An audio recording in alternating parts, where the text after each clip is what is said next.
doubt, courage, persecution, forgiveness.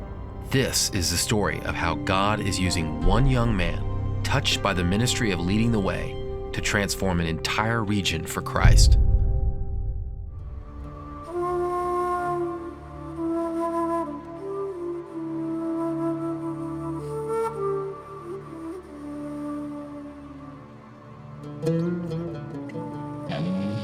As a Muslim, when I was a little boy, I used to go to the Quranic school.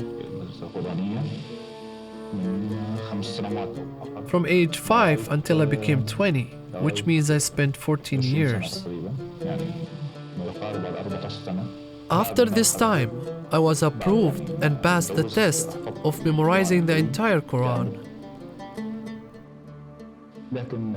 But after studying the Sharia law, not the Quran itself, Islam was completely exposed with its hidden reality. During the 3 years of my studies, little by little, I had a serious concern about Islam. After discussing these questions with friends and not getting answers that would convince me, they became hostile to me.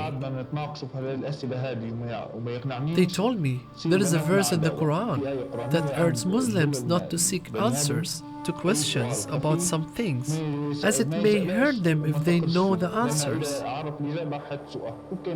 I lived in struggle for more than 4 years. I got to a point when Islam had no part of my life and religion ceased to exist. Muhammad meant nothing to me. I became an atheist.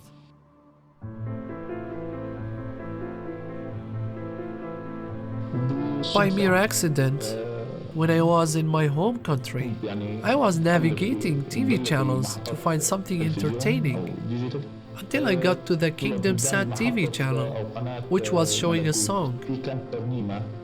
I started to hear words that we never used in Islam. I wanted to communicate with them, so I picked up the phone and called the number on the screen. I communicated with a brother called Kamal. Our correspondence lasted for 2 years. He introduced me more to Christ. I learned about who Jesus is and how to be a Christian. This was for 2 years.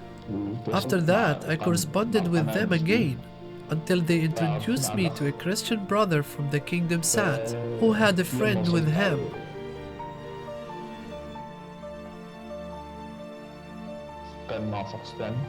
After I met with that brother, I spent 3 months studying with him. We studied many subjects focusing on the Christian faith. We studied how to live with Christ, fellowship with Him, and be part of the church. I accepted Jesus' salvation, and I got baptized. And now the next step to follow will be to serve the Lord in my home country. People there need to know Jesus, the God and Lord. Certainly there is a lot to be done there. Soon after Shahid went back home, Leading the Way lost contact with him.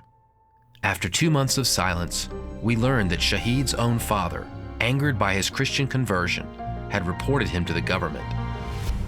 Shahid had been intercepted at the border. When we regained contact, Shahid was in a refugee camp where 2 Muslims tried to murder him.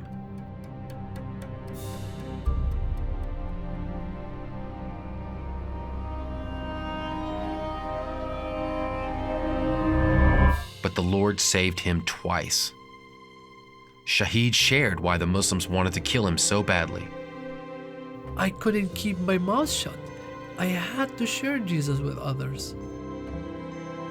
Through the help of Leading the Way's Help the Persecuted ministry, Shahid was released from the refugee camp, and he called to thank us. I am free. Please thank everyone who helped me. Thanks for the lawyer and all that he did. Thanks for caring. Since then, Shahid has led many to Christ.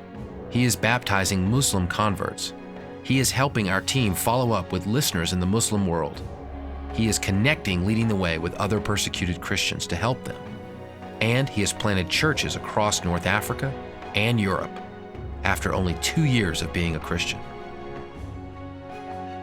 Recently, Shahid shared an update with us, a picture of him baptizing new believers on the same shores where ISIS beheaded 21 Coptic Christians. Shahid has been radically transformed by Christ, but he is not content to keep his faith to himself. Through his life and the lives of many others, the Church of Acts is being lived out today, even in some of the darkest places in the world. And his story is just beginning. Leading the Way is actively discipling many Shahids around the world, reaching into closed countries with the gospel message. His story shows how God can use one broadcast to impact not just one person, but many lives for Christ. We pray the Lord will help us in this endeavor to serve Him more and make His word known to people. May the Lord bless you all.